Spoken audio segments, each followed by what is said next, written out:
মোহাম্মদ মিজানুর রহমান জানতে চেয়েছেন, আপনি একটা আলোচনায় বলেছেন রাগের মাথায় তালাক বললেও তালাক কার্যকর হয়ে যায়।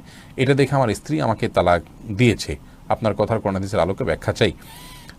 নবী করিম সাল্লাল্লাহু আলাইহি ওয়াসাল্লাম বলেছেন, সালাতুন জিদ্দুহুন্না জিদ্দুন ওয়া হাজলুহুন্না জিদ্দুন। তিনটি কাজ মানুষ সিরিয়াসলি করলে যা হয়, দুষ্টুমি করে করলেও তা হয়, এগুলো ঘটে যায়। তার মধ্যে থেকে একটি হলো তালাক। অতএব তালাকের এই বিষয়টি খুবই সিরিয়াস, এটা স্পর্শকাতর। বিধায় রাগের মাথা তালাক দিলেও তালাক হবে। কিন্তু রাগ যদি কারোর এরকম হয় যে রাগের কারণে কি বলেছেন তিনি নিজেও জানেন না, এত বেশি রাগ হয়ে গেছে, তাহলে সেক্ষেত্রে সেটি তালাক পতিত হবে না। তবে আপনার স্ত্রী আপনাকে তালাক দিয়েছেন, স্ত্রী যদি বলেন এইভাবে যে আমি তোমাকে তালাক দিলাম, এভাবে বললে তালাক হবে না। এবং স্ত্রীর অর্পিত তালাকের যে পাওয়ার আছে সেটা তিনি কখন খাটাতে পারেন, কিভাবে সেটা প্রয়োগ করতে পারেন, এগুলো আলোচনা সাপেক্ষ বিষয়। এই জন্য এই নির্দিষ্ট বিষয়ে কোনো দক্ষ আলিমের সাথে আপনি দেখা করে কোনো দারুল ইফতাতে গিয়ে আপনি আপনার বিষয়টি ফতোয়া নেবেন ইনশাআল্লাহ।